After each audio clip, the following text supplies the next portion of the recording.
Hare Krishna.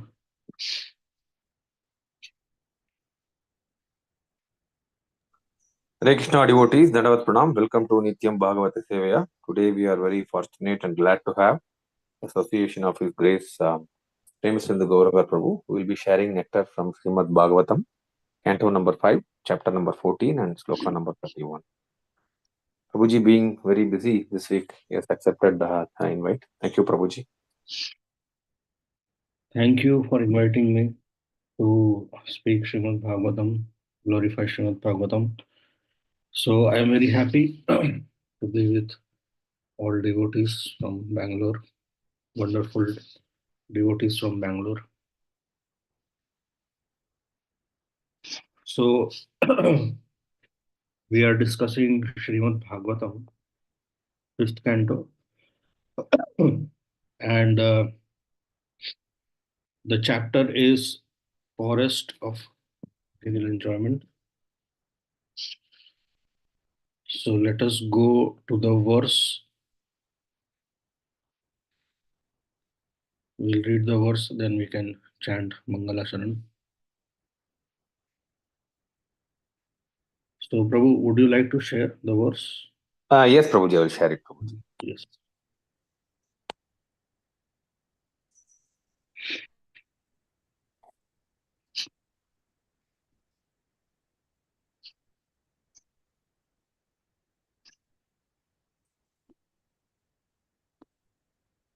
Prabhuji, you are able to see the screen, Prabhu?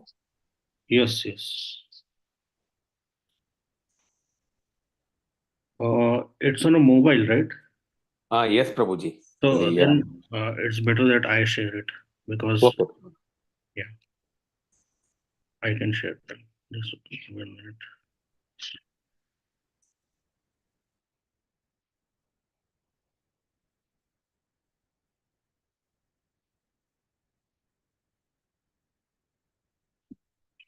So you can,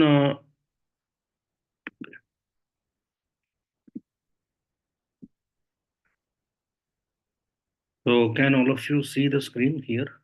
Yes, Prabhuji. Okay.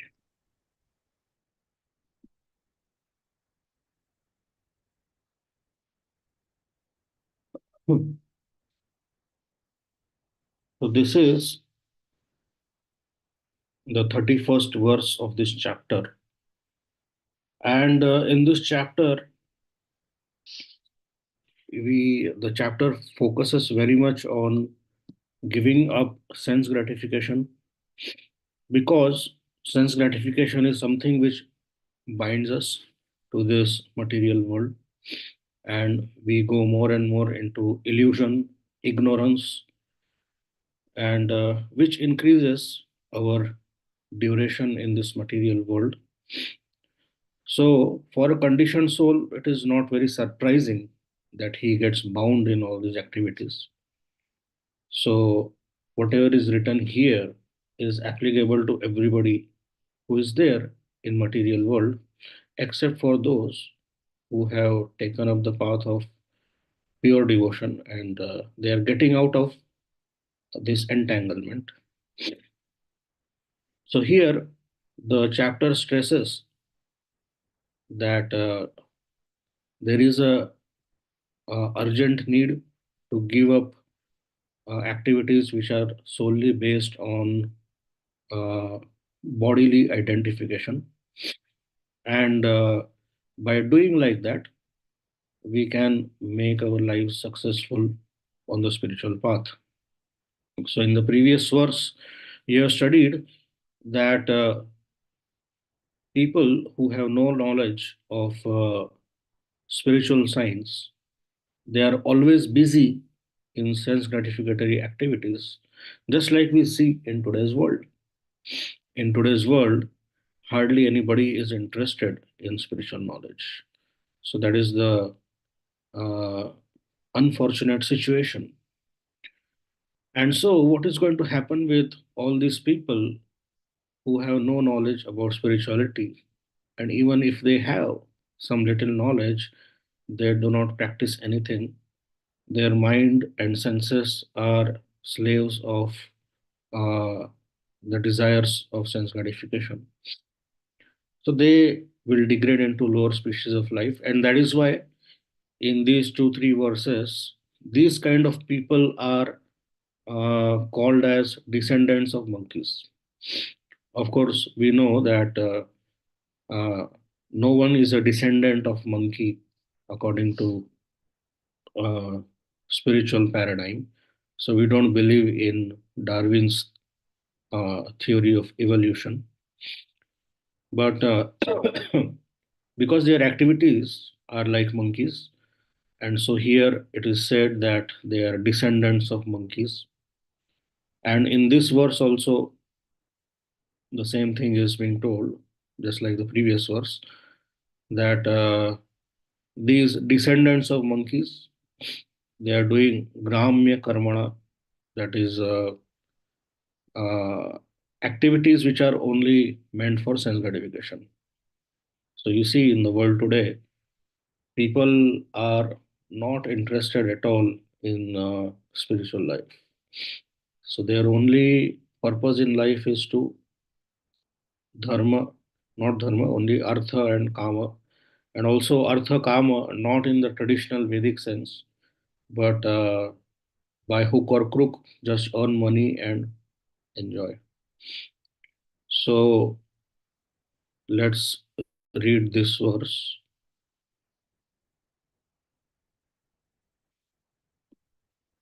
तत्रापि निरवरोधः स्वैरेण विहारन् अतिकृपणबुद्धिर् अन्योन्मुखनिरीक्षणादीना ग्राम्यकर्मणैव विस्मृतकालावधिः.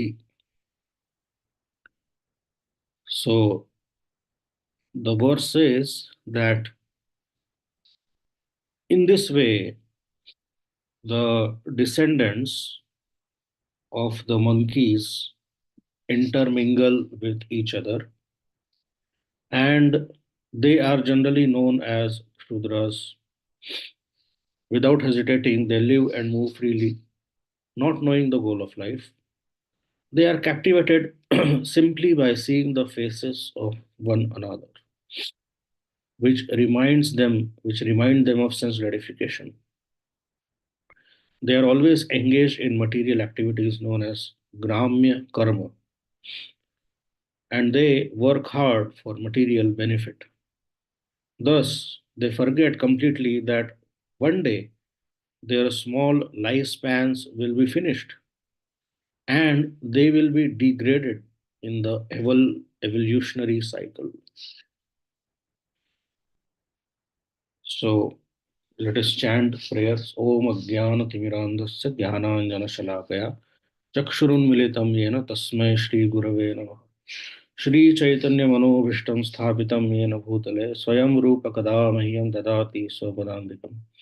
Vandeham Shri Guru Shri Utapatakamulam Shri Gurun Vaishnavamsha Shri Rupam Sagrajatam Sahagana Raghunathanvitam Tam Sajivam Sadvaitam Savadhutam Parijana Sahitam Krishna Chaitanya Devam Shri Radha Krishna Padam Sahagana Lalita Shri Vishakhanvitamscha हे कृष्ण करुणा सिंधु दीनबंधु जगतपते गोपेश गोपिका कांत राधा कांत नमोस्तुते तप्त कांचन गौरांगी राधे वृंदावनेश्वरी वृषभानुसुते देवी प्रणमामि हरिप्रिये जय श्री कृष्ण चैतन्य प्रभु नित्यानंद श्री अद्वैत गदाधर शिवासादि गौर भक्त वृंद हरे Krishna Krishna Krishna Hare Hare Hare Ram Ram Ram Hare Hare Hare Krishna.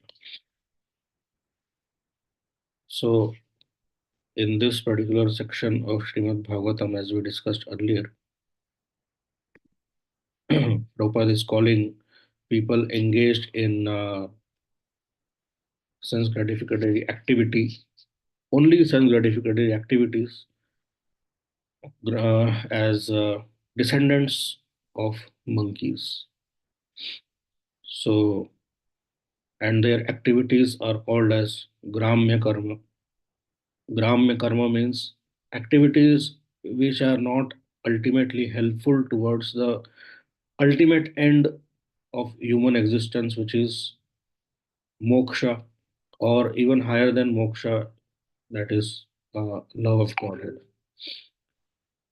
And so here we see that Prabhupada is writing that they are working very hard for material benefit. We will read in the 12th canto of Srimad Bhagavatam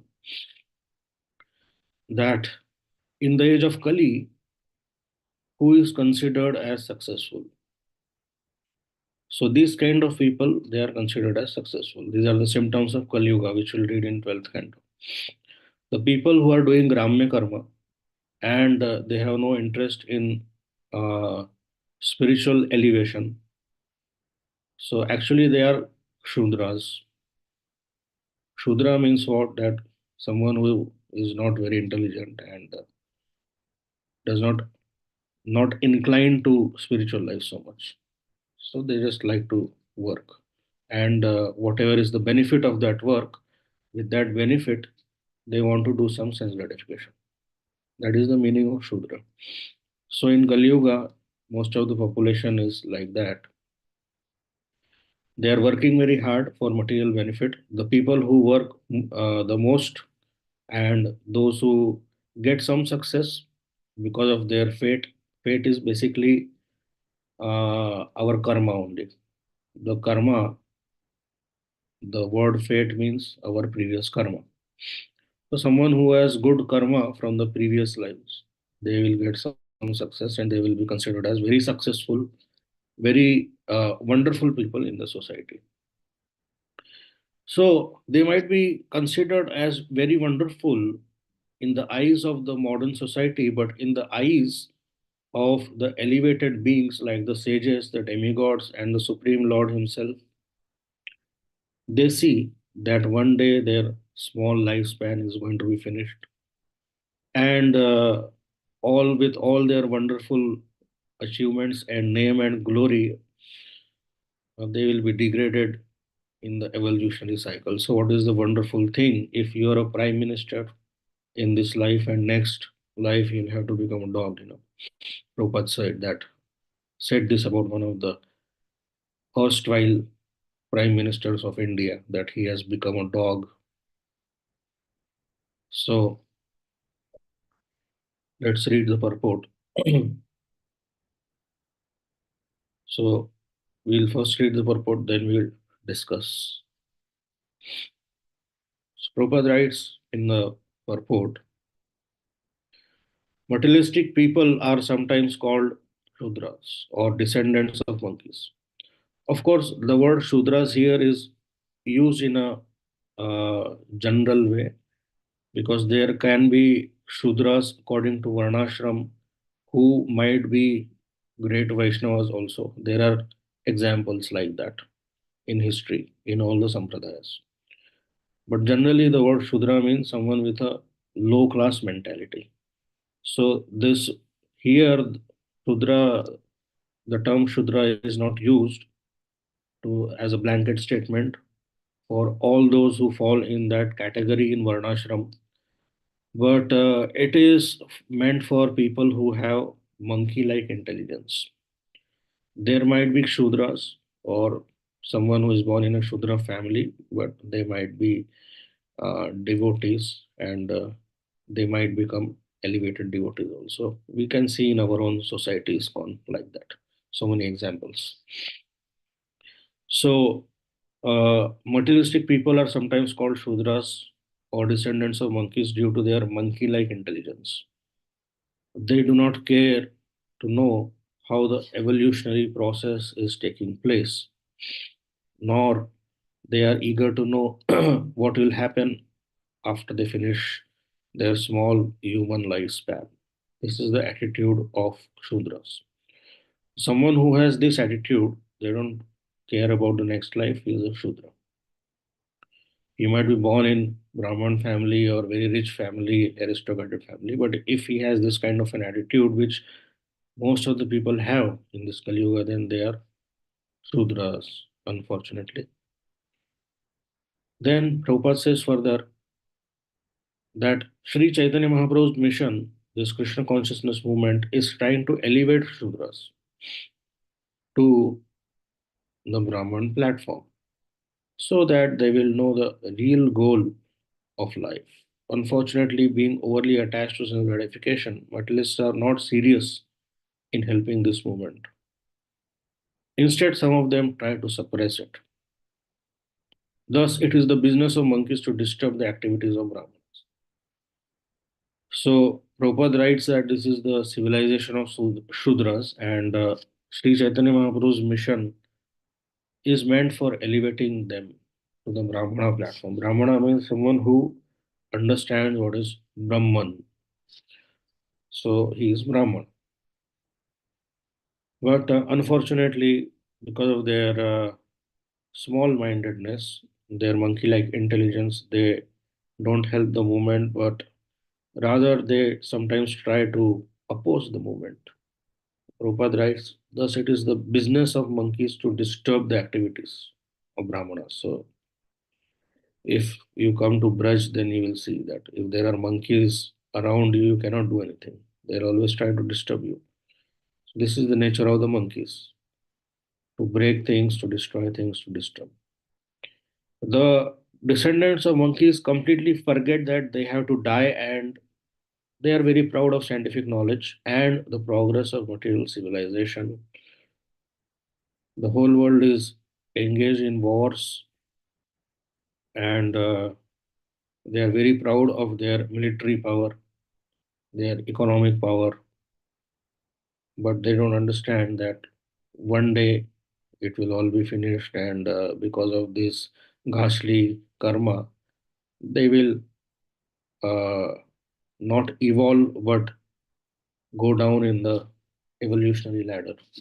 So the word Gramya Karmana indicates activities meant only for improvement of bodily comforts. Presently, all human society is engaged in improving economic conditions and bodily comforts. People are not interested in knowing what is going to happen after death, nor do they believe in a transmigration of the soul. So Prabhupada said, whether you believe or you don't believe, it's going to happen. Just like the child puts his hand in the fire, the hand is going to burn. So whether the child believes the fire can burn or not doesn't matter.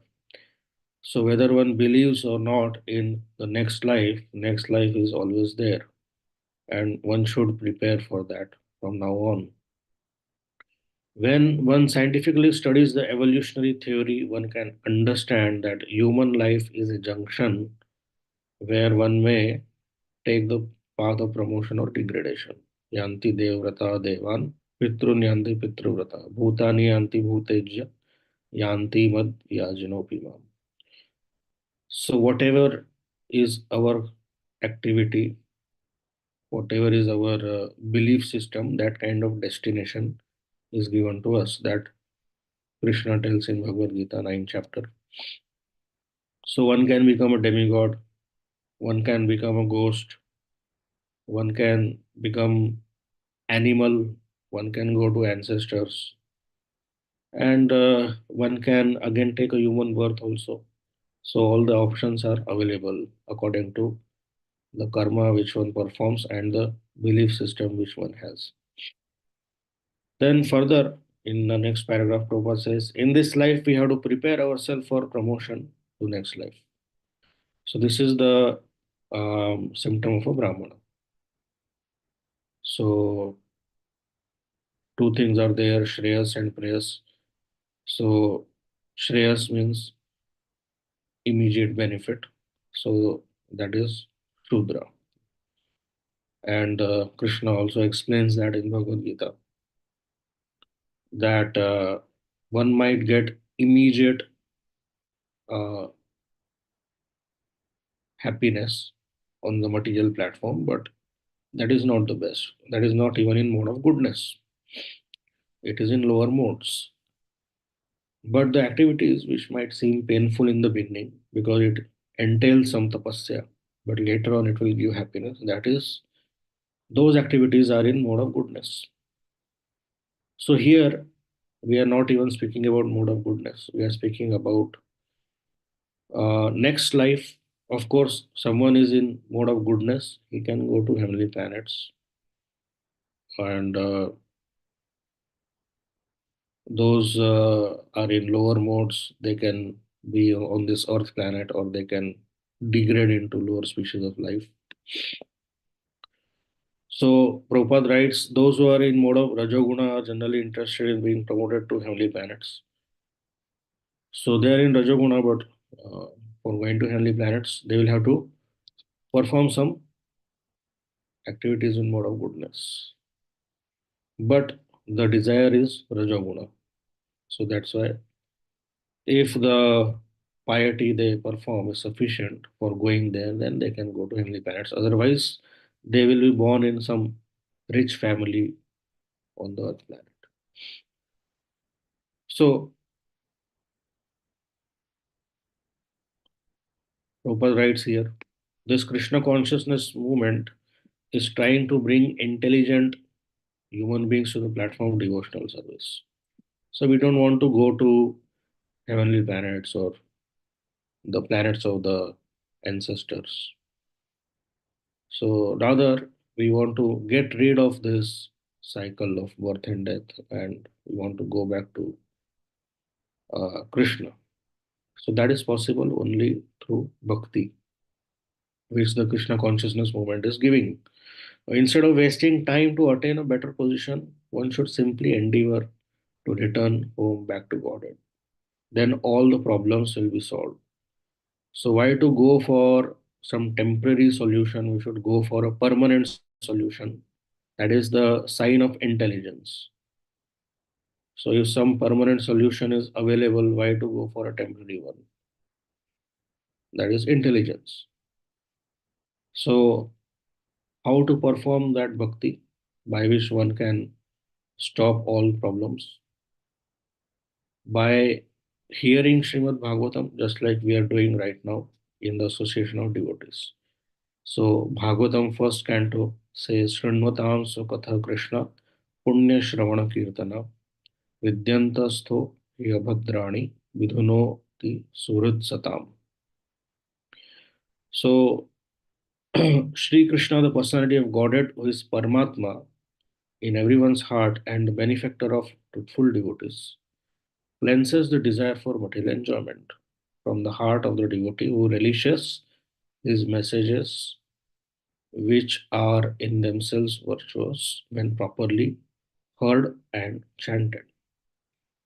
So, this process of going back to Godhead or finishing all the problems is not so difficult actually. It can be done very easily just by hearing and chanting. And by hearing and chanting in a proper way from proper people who are authorized, then what happens? Just by that process of hearing, Paramatma who is situated inside, Krishna who is situated inside, he does the required cleansing, he gives the correct understanding, intelligence, desires. He does that. So it's a simple process. So apart from hearing, chanting, one has to give up the wrong activities which pulls one down in lower modes of nature. So that's why Prabhupada says one simply has to follow regulative principles, act like Brahmana, chant Hare Krishna, and read Bhagavad Gita and Bhagavatam. So by doing these things, following regulative principles, chanting, reading, and acting like a Brahmana, that is, not whimsically according to the Vedic injunctions. So one purifies himself of the lower baser modes, tamoguna, rajoguna, and becomes freed from greed of these modes and can attain complete peace of mind. So in this way, one can understand Supreme Personality of Godhead and one's relationship with Him, and thus be promoted to the highest perfection, Siddhim Paramam Gataha. So here, Prabhupada writes that people are engaged in sense gratification, so they are descendants of monkeys. Then they do not understand the goal of life. They don't understand that the death is coming near. So Chaitanya Mahaprabhu's movement is there to elevate people of this attitude to Brahmanas. Brahmana means someone who understands that there is a next life which is coming and what he has to do for that. So, what he has to do? Shrunotam Swakatha Krishna. So, one has to hear Srimad Bhagavatam in association of devotees chant, and then what happens? Paramatma, who is situated in the heart, he automatically helps that person to walk on the path back home, back to Godhead. Apart from those these things, hearing, chanting, two more things are required. That is following regulative principles and acting like a Brahmana. That is keeping oneself clean, not acting whimsically and like that. So by doing these things, then this monkey-like nature can be one can come out of that nature. So from the descendants of monkey, one can become descendants of great sages, devotees. That is possible. So, um,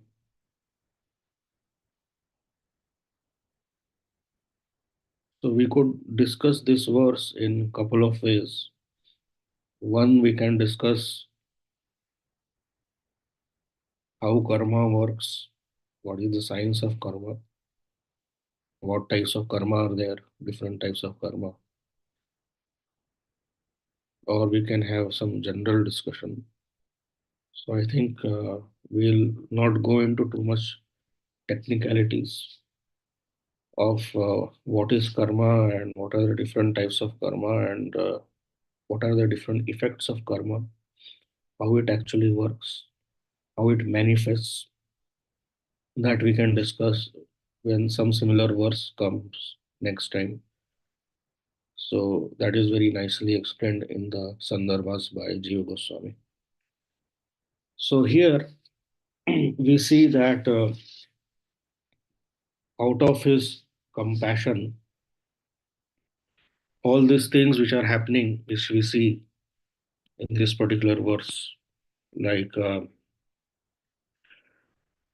first of all, the person is bound by Maya, external energy, and because of that, he misidentifies with his false ego, his body, and everything which is attached to the false ego. And as a result of that, he performs activities which are not very beneficial for his future. He feels that he is enjoying, but actually, it is going to cause trouble for him. So, Krishna, out of his compassion, has empowered Maya Devi to perform this service of managing material creation. And although Krishna is powerful, all powerful, he does not interfere in Maya Devi's service. So that's why Maya Devi feels sometimes ashamed that she has to do the work of deluding the jivas. See, ultimately, all the jivas have the same quality, whether the jiva who has become monkey or the jiva who is some great demigod or a great sage. Their quality is the same. But one has become deluded by the external energy of the Lord. So it is the job of the external energy of the Lord Maya to delude the jiva. And by this delusion, the jiva is doing things which are contrary to his true spiritual nature.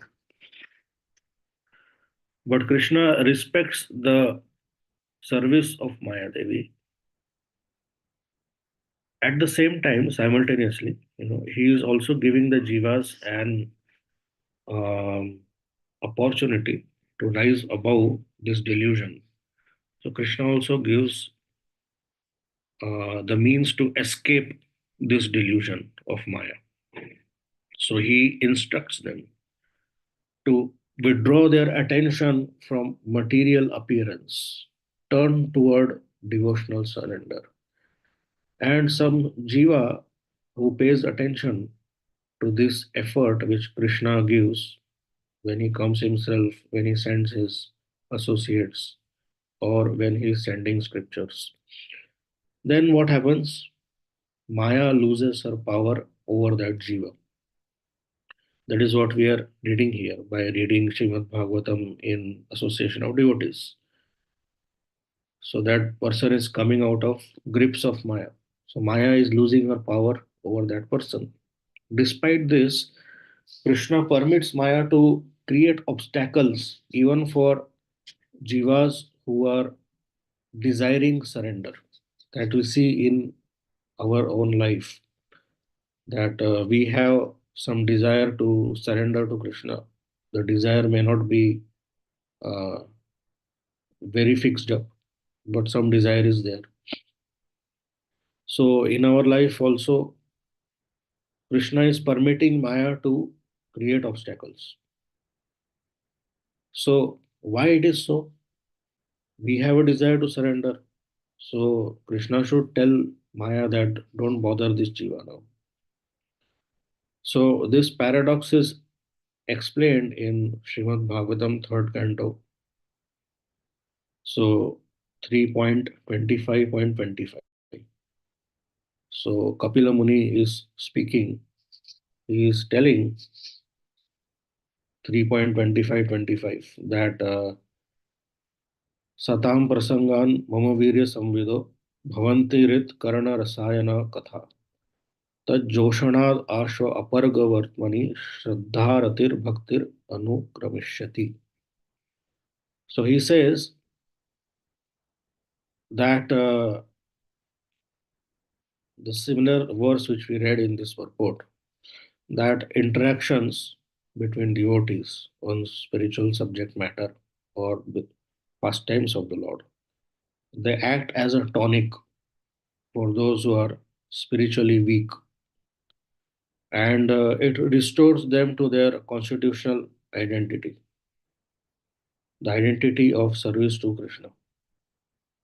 So Maya's challenges, uh, though unpalatable, you know, they are unpalatable for a person who wants to surrender. But still, it helps that person who wants to surrender to increase his spiritual strength.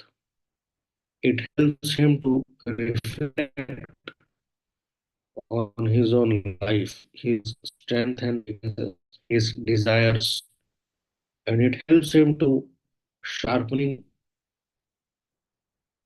intelligence and improve his character. So Maya's role is reformative. You know, how it is reformative? Because after reading all this, the question might come, the forest of material enjoyment. That okay, people are getting bound in this forest of material enjoyment and they are doing gramya karma. But if we want to surrender, why we are also engaged in gramya karma sometimes as devotees? Why the mind and senses force us to engage in gramya karma? Because we want to become devotees. So, what is the difference between those who have not become devotees and us? Because we are also doing the same activities as those peoples. Sometimes, not all the time. So, Maya's role here is reformative. So, she is also acting on us. How it is reformative? So, first, she is administering reactions. So, uh, reactions to the activities which are not favorable to Krishna consciousness or which are unfavorable as stated by the Vedas. And when she gives reactions, then what happens? The person does not do any further activities like that. Intelligent person, like a devotee, he will not do it again. So Also, because there is misery because of these reactions, it inspires the jivas to seek liberation. You know? So we are reading this forest of material enjoyment. So what is the goal of reading all these things here? That people do these activities and they are fools and they are not intelligent at all, and they do these activities so they will suffer like that. So by reading this, what is the goal? What one is supposed to, what is the aim and objective of this kind of a chapter, which explains about the jiva's bondage and his activities? It is to inspire the jivas to seek liberation, because this is the condition of every conditioned soul. So when he sees that this is what I am trapped in, this is my condition, pathetic condition, then it will inspire him to seek liberation.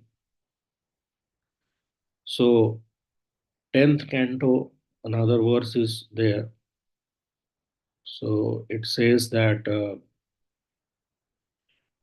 Krishna created the senses, mind, intelligence for experiencing material life and ultimately transcending material life. So you can read this verse by yourself.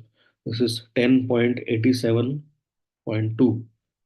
10.87.2.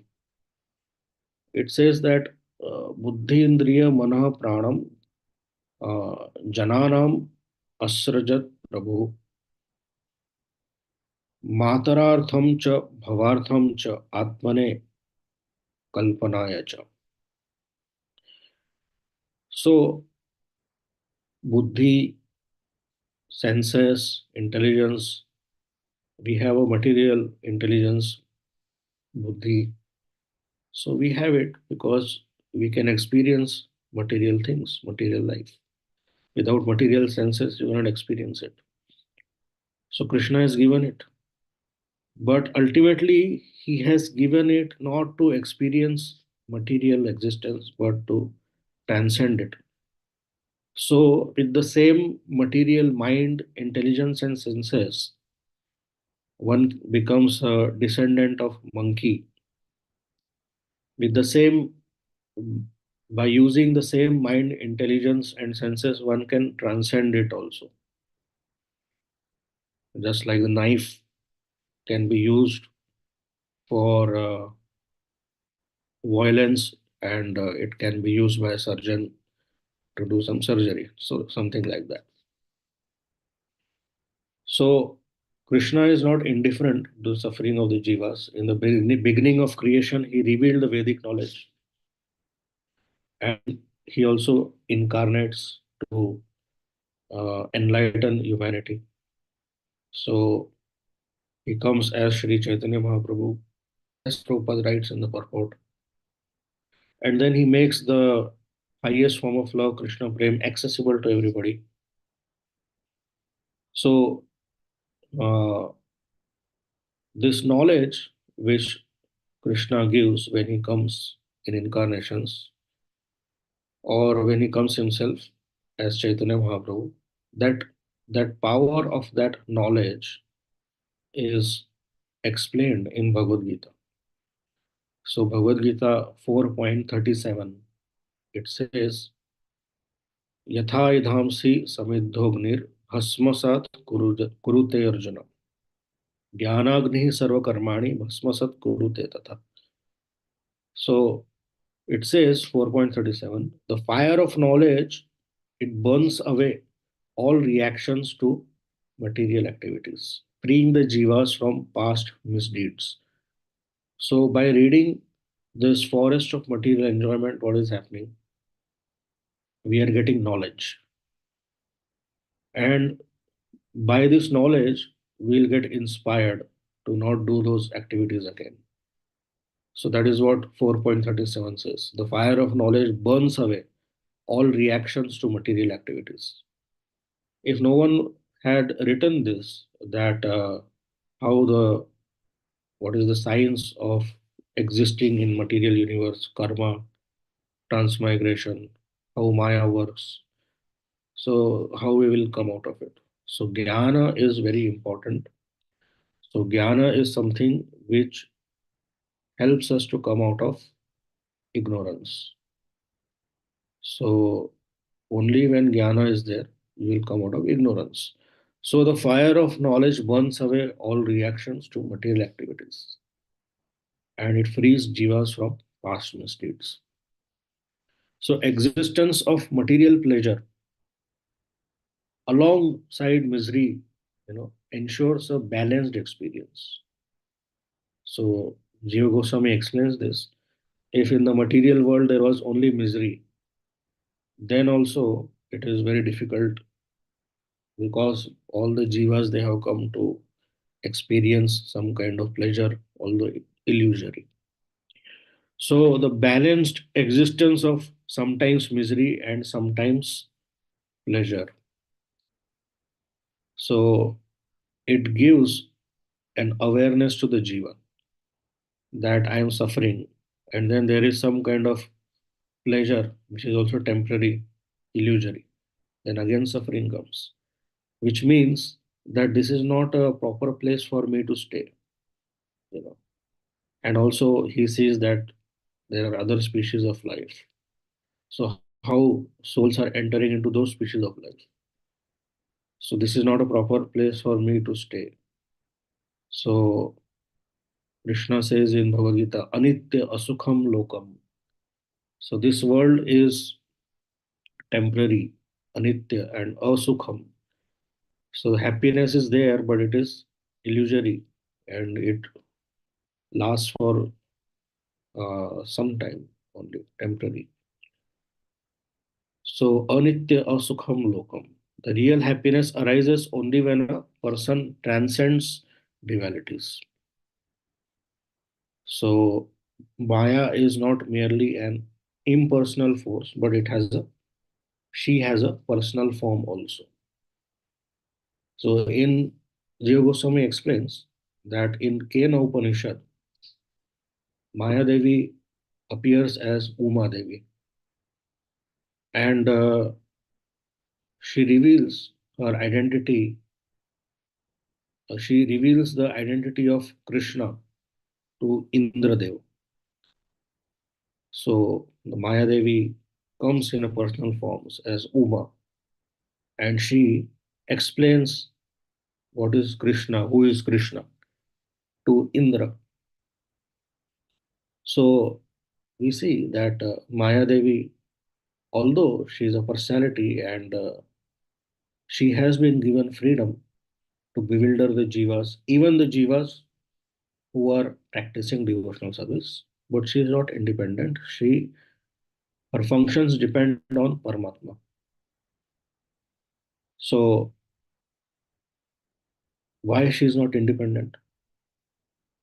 Why she has to depend on Paramatma? So Prabhupada, Krishna tells in Bhagavad Gita, 14th chapter, Sarva yonishu kaunteya murtaya sambhavanti ya tasam brahma mahadionir aham bija pradapita.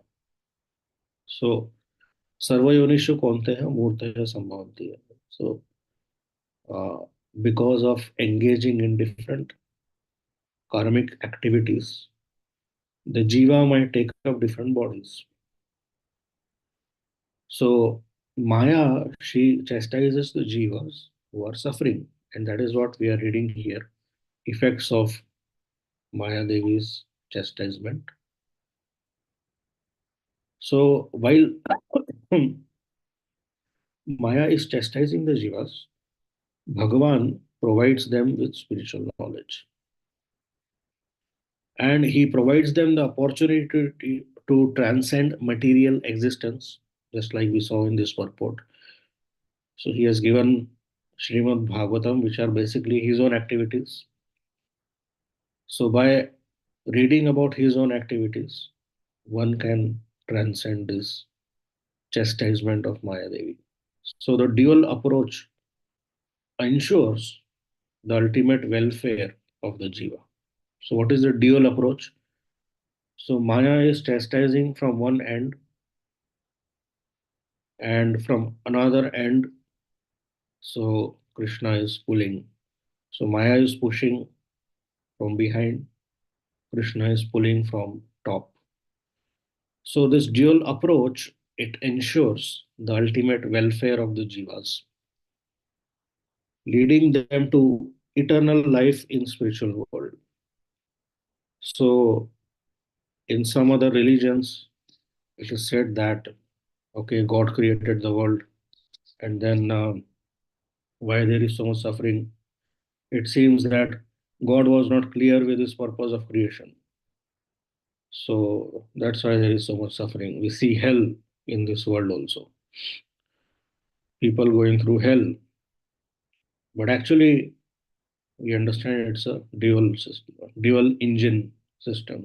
From behind Maya is pushing, and from top Krishna is pulling. So in this way, it leads to ultimate good of the Jivatma. And that's what we read in this section of Bhagavatam, material, forest of material enjoyment, that the Jiva is caught up in this forest and is suffering, and he is actually, uh, he lands in so many embarrassing situations because of Gramya karma. And we are not speaking about only Jivas who have not taken devotional service, even those who have taken up devotional service, we might also land sometimes in uh, embarrassing situations because of temporarily being engaged in some gramya karma. And so that is why the solution is very easy: to hear Srimad Bhagavatam in the association of devotees, chant Hare Krishna, act like Brahmana, and follow four regulative principles. By doing this, one will transcend the forest of material enjoyment. Hare Krishna. So we stop here. Any questions? Hare Krishna, Prabhuji. Thank you very much for summarizing and explaining the nature of the living entity, conditioned souls, the role of Maya Devi, thankless job of Maya Devi, and how we can actually protect ourselves from the glitches of conditioned life. Thank you, Prabhuji. And, devotees may please share your reflections or comments by unmuting your mic. Hare Krishna Prabhu, Dandavat Pranam. Hare Krishna. Dandavat. Prabhu, we are exposed to Maya. Supposing we are in constantly associated with devotees, hearing the Bhagavad Gita and chanting and following these things.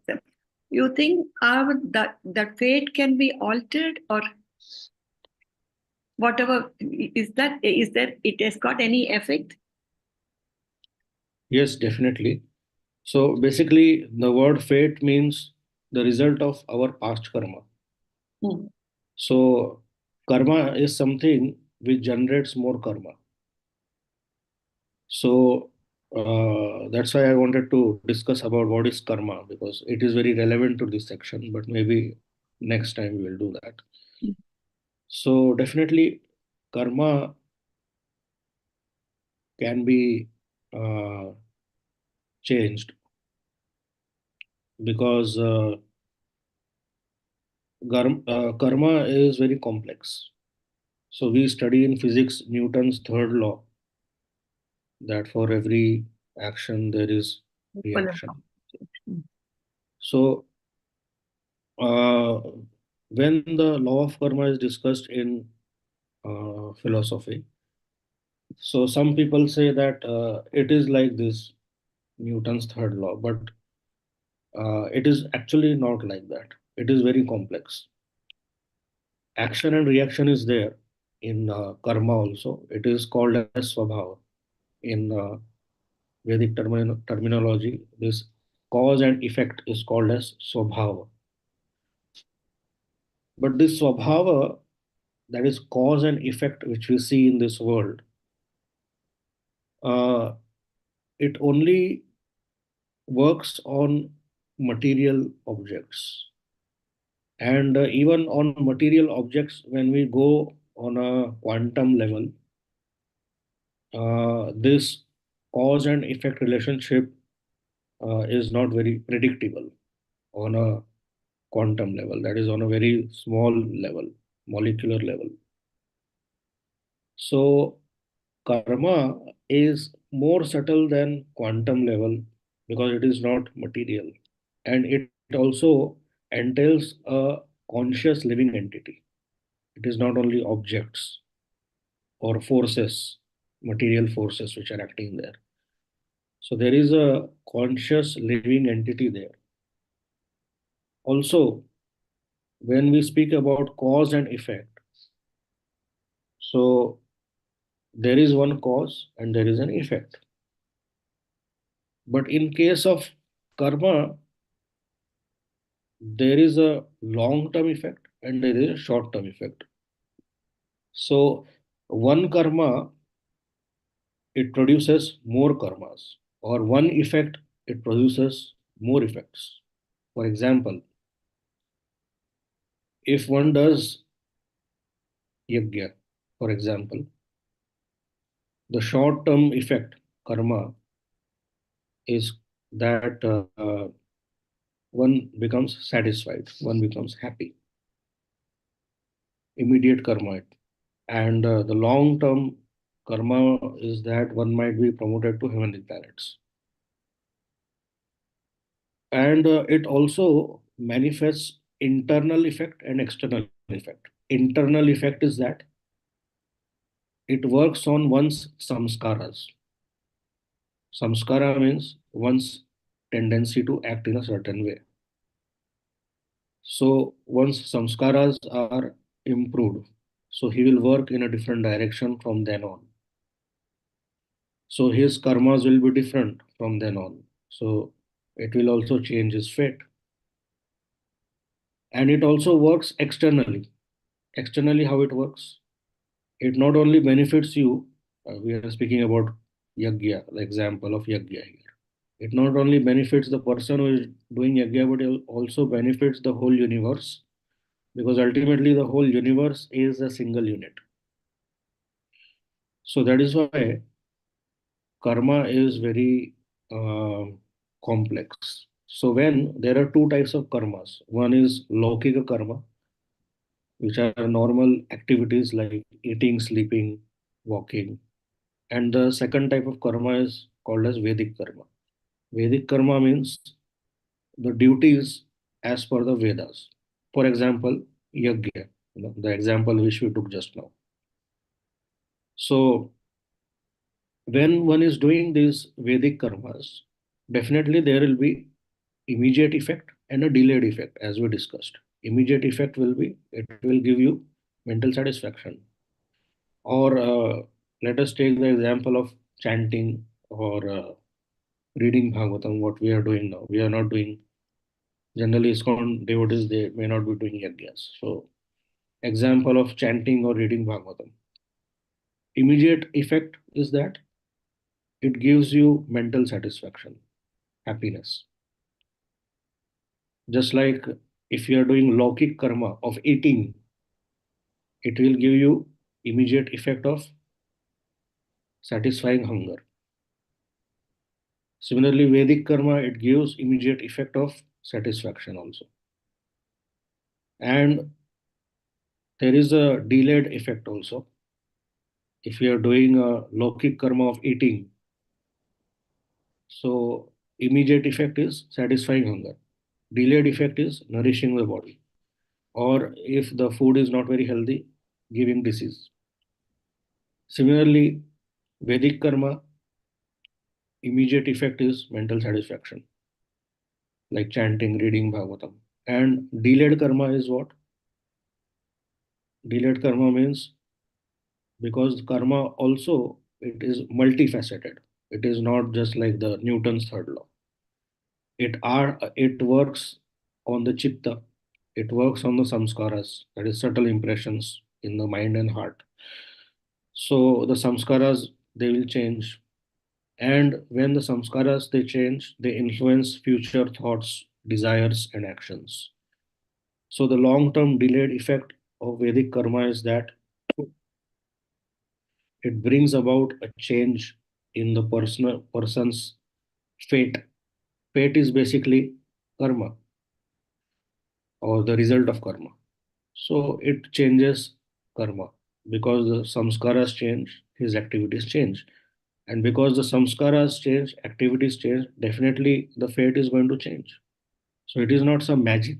It is also science. It is spiritual science that when the samskaras change, activities change. When the activities change, the fate will also change. And also there is mercy of the Supreme Lord, which is involved here. So sometimes some special mercy can also be seen if it is the desire of the Lord. But otherwise also, if you go according to the science, definitely the fate will change if one performs Vedic karma. So, because it acts internally and externally. So, yes, so the fate can change. Okay, Yes, Prabhu. Thank you, Prabhu. okay. Any other question? Hare Krishna, Prabhu. Then Yes. pronouns. Just a follow-up question. We're talking about fate, and then how it's a result of the karma. What about desires of the of an individual? Is that also a result of the karmas? Yes. So, The kind of as we, desire, the intensity of desire.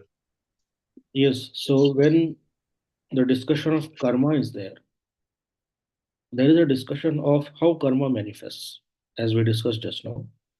So the karma manifests internally because it creates samskaras. So basically, samskaras are the desires, thoughts, which impel further actions.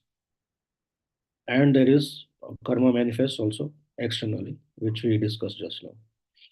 So when the Vedic karmas are performed, then they act internally on the chitta. Chitta is the storehouse of the desires. And the desires will also change. So when the desires and thoughts are changing, the subtle impressions, samskaras, they are changing, then the external effect also changes. So uh, definitely the Vedic karmas, they work on chitta samskaras, and that is why the desires of that person will also change. So now it depends on the intensity of his Vedic karma, that how quickly those desires might change. So it depends on many factors. It depends on the individual, how he is performing his Vedic karma. Accordingly, his desires will also change. Thank you, Prabhu. Thank you so much. Hare Krishna. Hare Krishna, Prabhu. Dandavat pranams. Thanks for the wonderful class, Prabhu. So, this karma, that what we read in Bhagavad Gita from the third chapter and then fifth chapter, Prabhu, Karma Yoga and Karma in Krishna consciousness. Um, yeah, that is so. We have learned so much from that, but still there is so much um, misunderstanding, Prabhu. So now, listening to your class, we have learned some more details about karma, but still there is a doubt, Prabhu, about different types of karma, vikarma, akarma, then karma. So, Yeah, yes.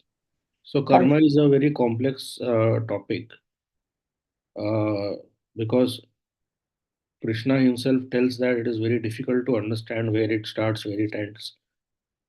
So karma is very difficult to understand, but we can understand the general scientific principle of what are different types of karmas and how it manifests and what are the laws under which the law of karma functions, what are the effects, how to get freedom from karma. So uh, we can get into very complex discussion about karma, but on the path of bhakti yoga, more emphasis is given on how to become free from karma. And so, in this regard, you'll find always this only, that the solution is the same. It is saintly association. And we see that all throughout Bhagavatam, all the great personalities who got freedom from clutches of karma, they did so through saintly association, whether it is Narad Muni or anybody, all the examples in Bhagavatam. So the benefit of saintly association, it brings about freedom from karma through bhakti and service to Krishna. So saintly association is the beginning, which results in bhakti, and then bhakti results in service to Krishna. And service to Krishna, it removes bodily identification and it breaks the cycle of karma. So uh, actually, all throughout Bhagavad Gita, karma is explained, not only uh, third and fifth chapter. All throughout Bhagavad Gita, different aspects of karma are discussed by Krishna. So Bhagavad Gita is definitely very detailed subject matter, and it is Upanishadic style, so not very easy to understand like Bhagavatam. But yes, uh, we can, by reading again and again, we can understand. And if there are some doubts, we can always ask someone who knows. Prabhu, regarding this prarabdha karma, sanchita karma, then collective karma, then so many Now, karmas are mentioned. collective karma is also there, like we see in today's world, so many wars and diseases. So I have not done any war, like you see now in US, this fire is there, wildfire, Dawanal. Yesterday we were discussing that in the Shastra it is said that fire can be, this Davanala, Davagni, can be doused only by rain. So with all the technology which US has, they are not able to douse that fire. Only when rain comes, they'll be able to do that. So anyway, this is a what you can say, collective karma. So what is collective karma? That is also this Prakriti also is a person. So whatever we do in a Prakriti, it affects everybody. Just like I gave you the example of doing yajna. So when we do yajna, it not only affects us, but it affects the whole universe. Just like a person is smoking in a bus or a train. So it not only affects that person, but it affects everybody who is sitting in that bus or that room. So that is collective karma. So if many people are doing nasty activities, then Prakriti, who is like a person, so she will give the result of that karma. So that is why we see all these things which happening in this world. And we see that wars are raging in this world, diseases are also there, but still we are free from those things to a great extent, actually. Which means that in India or in this part of the world, that collective karma is not there so much as in other parts of the world, or it might come in a later time. We don't know. So, collective karma is also there. It is explained in the Shastras also. Collective karma is there. So, it has a collective effect, because their prakriti is you take prakriti as a person, and just like one person does karma, he gets a reaction. So you're doing all these activities in the prakriti, so she will give the reaction to everybody who is in that prakriti, so you'll get that reaction also. So like that, many types of karma are there, but anyway, it's very intricate, so we can focus on how to get out of this karma. Thank you so much, Prabhu. Hare Krishna. Dandavat Prabhu. Just like smoking, I gave you the example. Smoking affects everybody in the room. I am not smoking, but the person next to me is smoking. It will affect me. Collective karma, or it will affect 10 people who are sitting there. Similarly, when a person goes to a holy place like Vrindavan, it will affect him also, because in Vrindavan there is a collective karma of spiritual practices.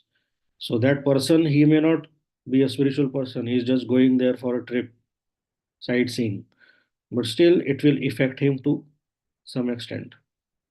Not as much as the person who is practicing spiritual life there, but it will also have an effect on him. It is collective karma of that place. So similarly, collective karma also influences events like wars, global warming, pandemics, etc.